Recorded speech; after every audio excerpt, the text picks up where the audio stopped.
Welcome, everybody. How's it going, Pablo? It's going super. How you doing, Wes? I'm good.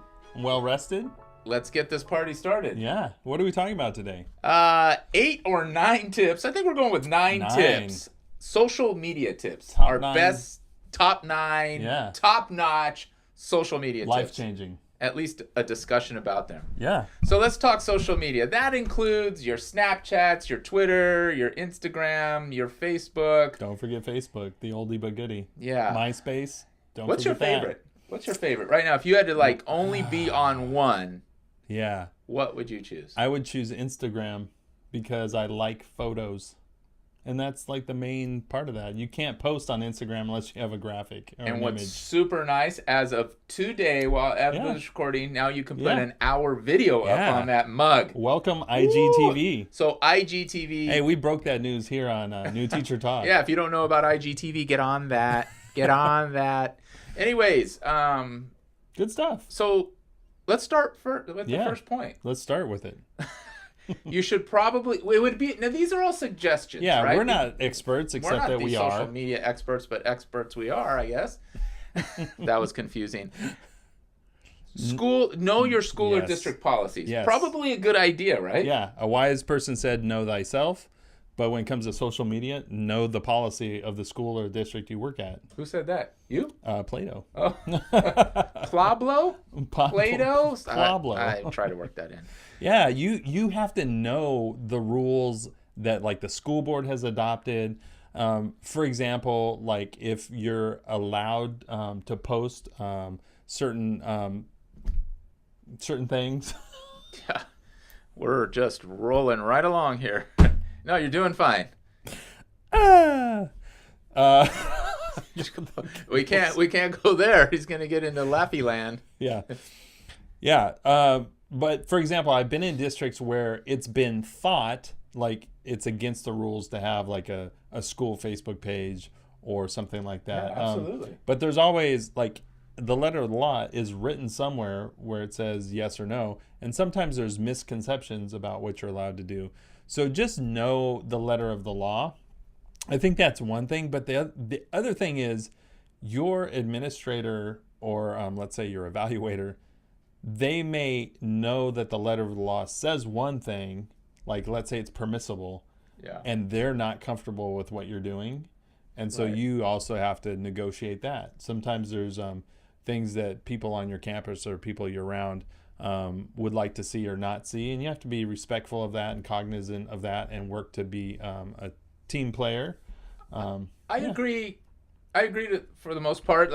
You want to be a team player, but there's times where you want to, put or draw a line in the sand and say, well, this is important to me as well. I know that we had some discussions in our district about potentially writing policy for, a certain type of post maybe, or what have you, whatever that policy.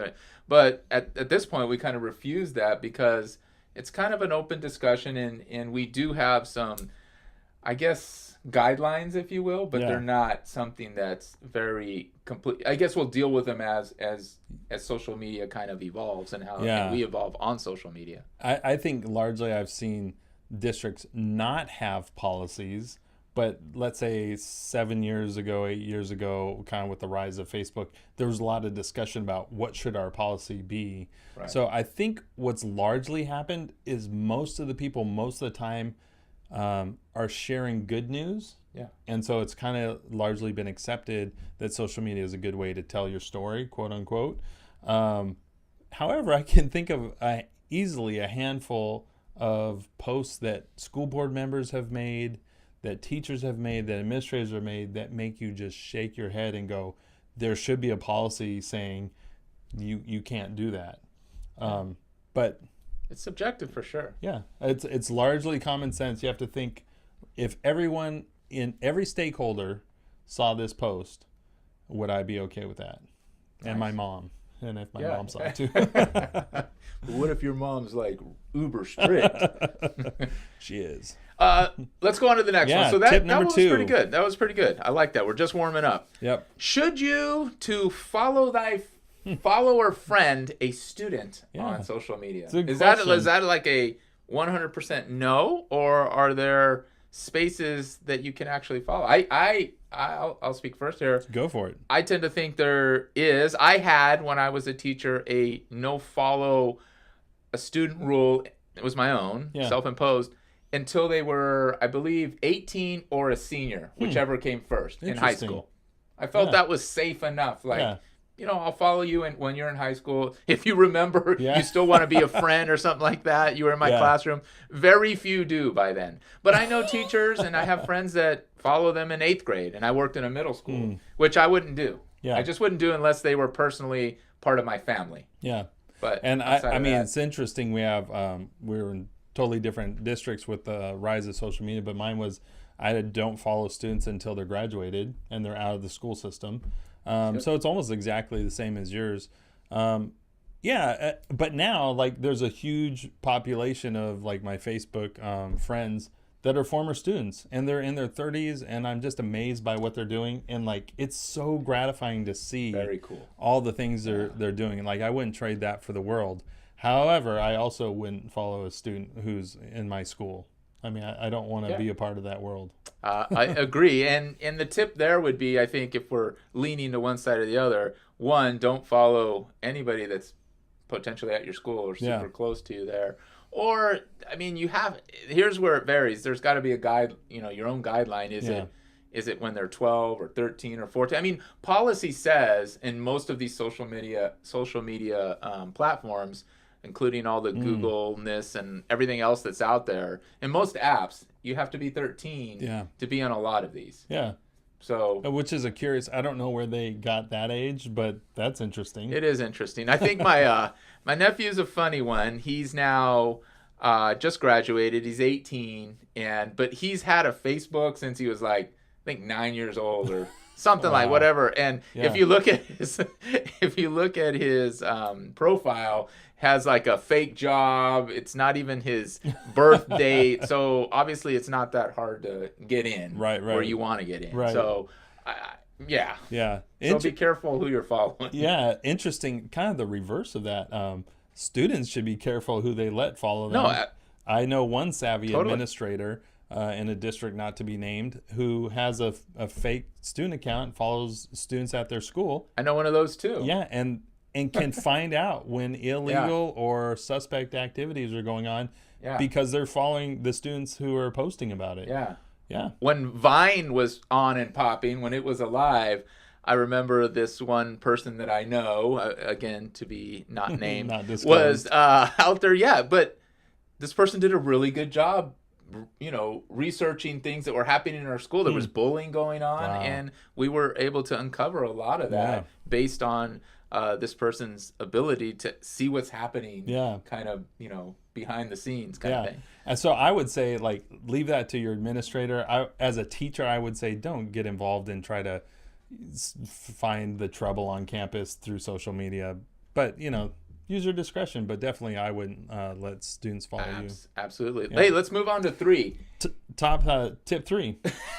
Tip top 3. Woo! Keep your social media stream clean. Tell me. I think sounds like a good idea unless we're talking about education here, first of all. Yeah. However, let's split hairs a little bit. Are we talking about just my education social media stream, or does that mean no, this is my personal account? I'll do whatever I want on my personal account. You're not going to tell me what to put on my Facebook that has nothing to do with school. I agree with certain parts of that. Sure. If I want to put myself out there drinking a beer after a hard day's work or on a Friday afternoon, I'm 21 years old or go for older. It, man. But just keep in mind that an HR department in a future school district can Google you and see, like, hey, they had that beer, which is fine, you're old enough, but then it also plants the seed in their head. Why are they posting that on social media? What type of person does that? What are they sharing, and why are they sharing it? And it to me suggests mostly negative connotations from a hiring perspective. Nobody's going to go, oh, they like beer, we need to hire them. It only just goes, oh, this person's real. let me hire. Right, yeah. Hey, but who are you applying for? That's the kind of beer what if I like. I am applying to be a rock and roll roadie? Yeah. Boom, hired. We're talking about teachers. Yeah. I know, but it's my personal account. We were splitting hairs. So that's what I was saying. It's my personal account versus your education account. I would say keep it private and don't let agree. Decide who I am you let Mr. follow Devil's you. Advocate, and it gets me in trouble at home. So, but here's the next question on that. Maybe it's tip 3A, B, or whatever you want to call it. Should you have more than one, not just social media account, but if you have an Instagram account, should you have an education? This is tip 4, right? This is sure. It's really, do you keep a separate profiles? Yeah. So 1, keep the social media stream clean. I would say yes, that's always smart. And then 2, if you have 2, maybe I want to have one just for my friends, my college buddies, my people who know every dirty dark secret of my life, and I just want to post whatever I want with them. I've done both, but I largely opt for one social media account for me, the real me, and I treat everything kind of like a front-facing business. I don't post anything that I don't want to be brought up in court one day for whatever reason. I do the same thing. I will say I cannot post on behalf of my name as far as the accounts when they're created, because Pablo Diaz pretty common in the Latino world. Wes Creasel, a little bit easier, more than likely. I'm the only one. But for me, I do have so we have the new Pablo and Wes. Here's an example. We have the new Pablo and Wes, right? Social media, which is education based. Yep.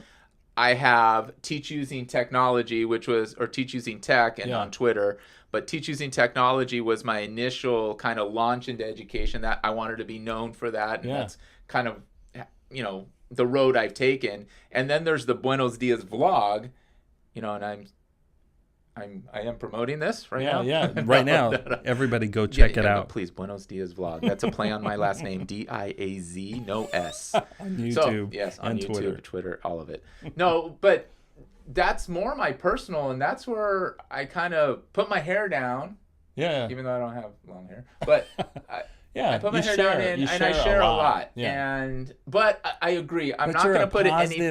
You're a positive guy. Thank you. What you share is really admirable and uplifting and positive, and it's great. And so intentionally, it's like that. And I wouldn't. Again, it's for me, and yes, it's personal, but it's meant to be authentic and as much as possible. Right? What social media? I think. It was Seth Godin. I was listening to. What was that podcast that we just discovered last week? He said, I was like, Who's Next, or whatever it's called. Anyways, we'll just be here for 5 minutes on this podcast trying to figure out the name. It's okay. Anyways, he mentioned something along the lines of Dead Space. It'll come. It'll come, but back. Keep going. All right. Well, this happened last program, and I'm starting to worry. I really am starting to worry. I had a blank out at the beginning of this. No, we're podcast. Good. We're good. Yeah. So I would say maybe it is summer vacation. What's going on? If you want to keep a personal one and a professional one, that's fine. Make sure just make the personal one like boom. I'm going to interrupt because I'm going to forget. Seth Godin, along these lines, he's just basically saying that what's really real anyways on social media, right? Everything's like glossed over, everything's perfected. Yeah. What you see is the best of the, typically, right? The best of the best. Everything's airbrushed is what he said. And what's really real out of that?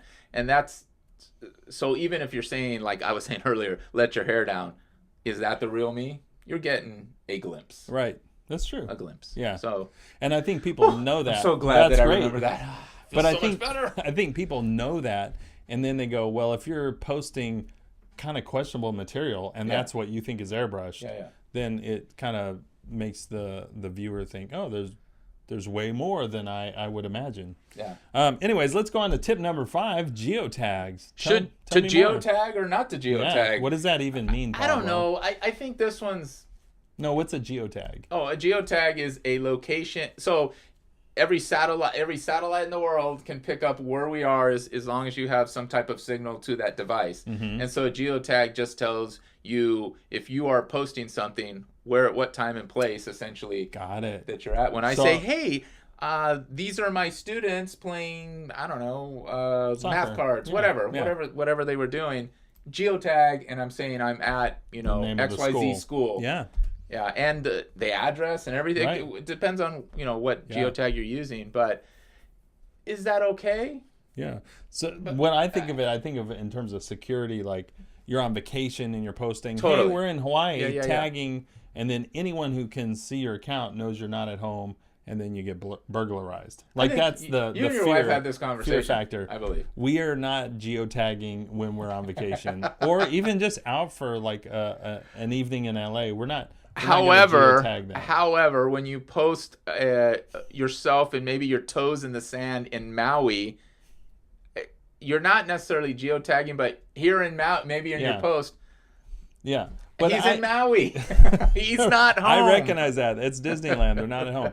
But we often go with kind of the principle of we go through the vacation and experience it and then post when we get home. So it's kind of after the fact. Can't do that. I don't always do that. Mostly on the spot. But yeah, that's personal preference. And you're right, though. That's more of a personal account type of thing. Yeah. But what about geotagging as a teacher? I got a good one for you. Good or bad? Well, let's say you call in sick and you put up a post and you're at the beach and you geotag it and it's got the time, the date, the location, but you were sick. Yeah. Like why are you at the beach? Oh, you're going to be sick. So that's one I would say, Okay. You have to watch. That goes with keeping your stream clean is like if you have a sick day, you should be, kind of abiding by the purpose of that sick day. Yeah. And don't give confusing mixed messages about what you're doing. Yeah, I think if you're a teacher, though, and you want to geotag, I think it's okay. That being said, look, if your Instagram account says XYZ school teacher 5th grade, you're already telling them where you're at. Yeah. In your description, it probably says proud 5th grade teacher at such and such. Yeah. Geotagging is not... leave it or not leave it. Yeah, so you're saying like as an educator with an educator account, do you want to leave a trail to where these precious students are that you're maybe posting pictures of and give somebody a path to like, hey, come to XYZ school and I'm there with these students. Like a stalker type of person might agree. Got it. We're a public facility though. People know where we're at. Yeah, that's the only thing that I can say. You can't stop that piece. Go ahead. I was just thinking about if you're a high-profile social media person, a YouTuber who's a teacher, and you have 100,000. Sure. I could see sometimes wanting to keep that school location private. I mean, because you never know who's watching all that content. But that's just no. I totally. I can poke holes in that or punch holes in that because you're probably going to be wearing your school colors, your gear, it's all there. So you would have to be super discreet or just not be on it at all. So, but I am all for, don't get me wrong, protecting the students.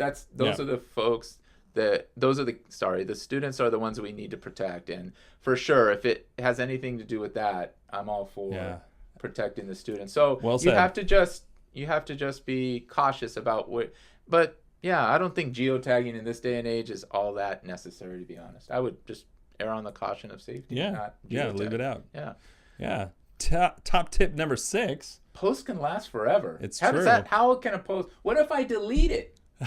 What if I just delete it? It's not there forever. Yeah. How can it last forever? Yeah. So people can screenshot your post and take a picture of it with the date, the time, and all the comments and whatever. And then keep it forever. Yeah. Repost it whenever or send it to other people and say, hey, look at this. See what they post? Those were Snapchat tactics back in the day. Day. Yeah.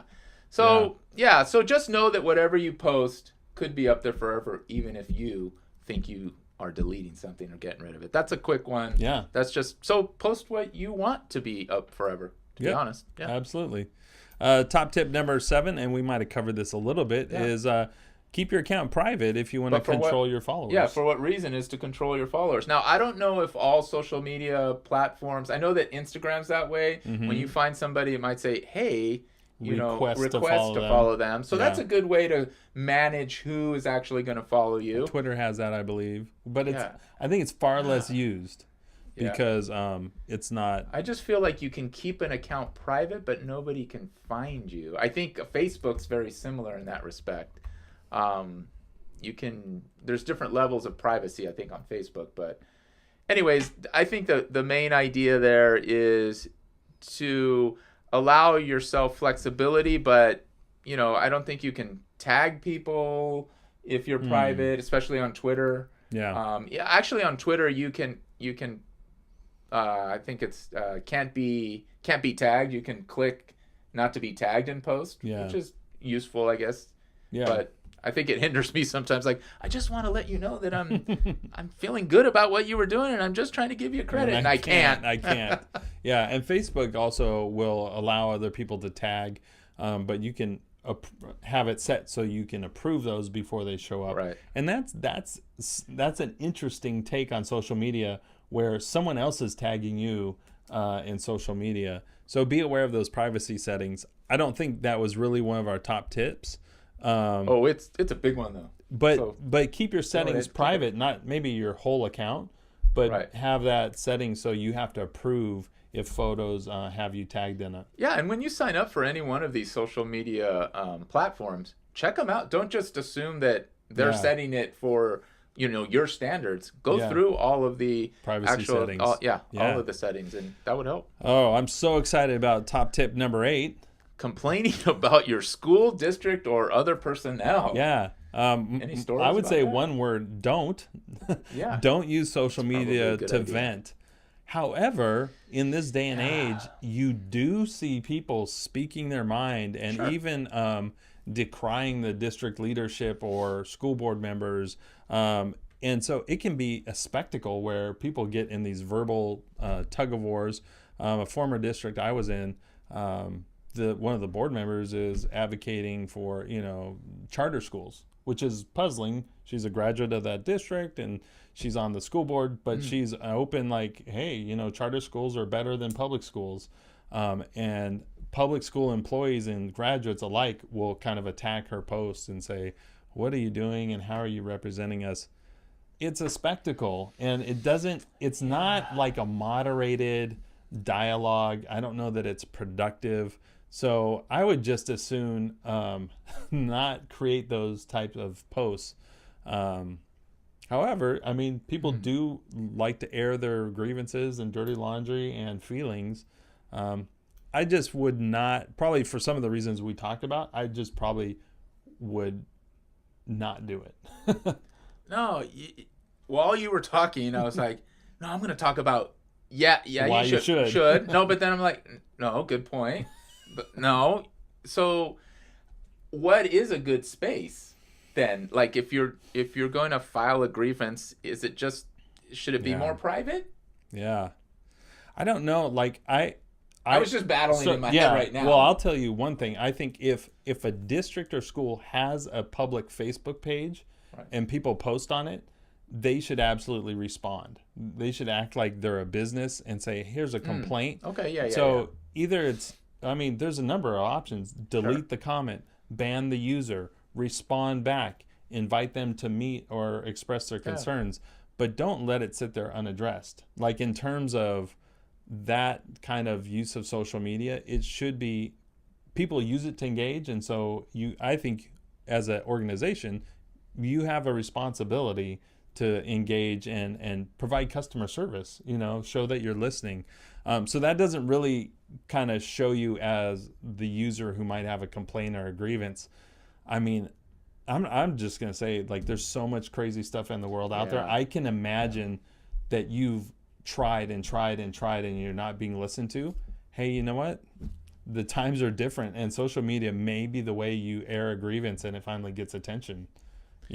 So you bring up a lot of good points. I think as a general rule, all serious all of a sudden. Yeah, I was like, man, don't complain. Who wants to complain? But you're right, though. I think if you're going to make a choice, this is the top tip. So I would say, from Pablo, anyways, and I think Wes, you probably shouldn't complain on social media, especially about your colleagues, your school, your district. I think there are better ways to resolve those issues. And one of the reasons is you may forget about it. It may be a temporary feeling you had, but then that gets screenshotted, that gets shared. A future HR department looks it up and they go, wow, they really badmouthed this principal they had. I don't think we want them in our district. Yeah.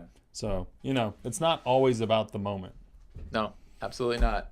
Top tip number 9. You ready for that? I was going to go down a rabbit hole, but I couldn't remember. Tom Cruise in the movie that he professes his... Top Gun.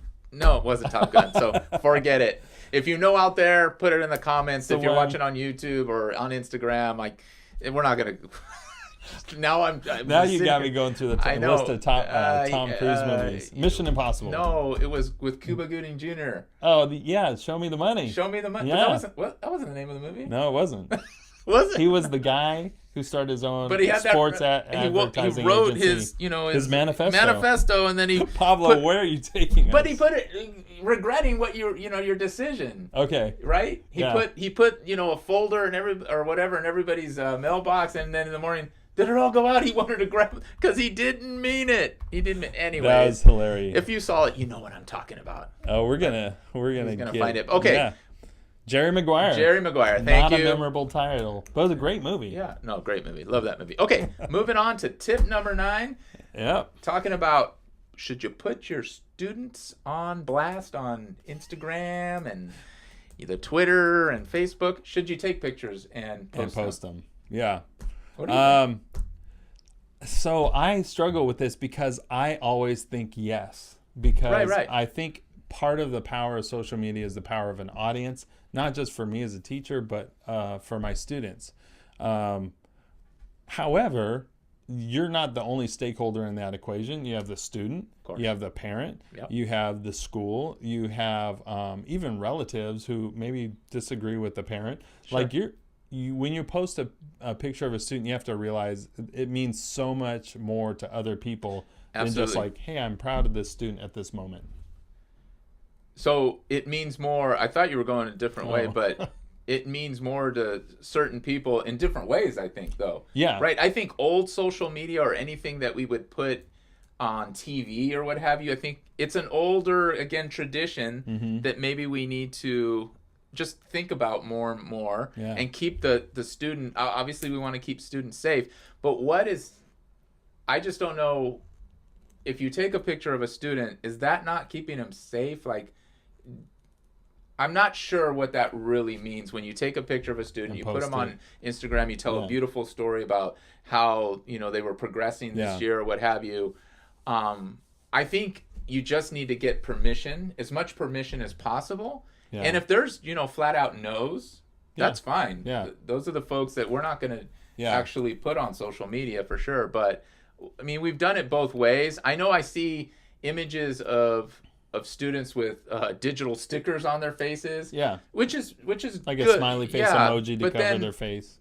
I almost think you probably shouldn't even have posted that per se, because I'm not. Some things are more relevant. Maybe I'm seeing the work in the image. I'm trying to figure out the story. So, anyways, that's a tough one, but a super important one. So just a quick shout out. Teach Ms. Tanner on Instagram. She does a really good job of showing slices of her students' lives, and but it's like over the shoulder of the student, focusing on a piece of work or their shoes or some piece of it, but it's not their face, which makes them recognizable. Yeah, and sometimes I cartoonize them, them, what have you. All right, that's our 9 tips. 9 top tips. Get out there, see us on social media, comment, follow us. We love ya. Love ya. Give us a 5-star rating and review. Please do it. All right, we out. We out.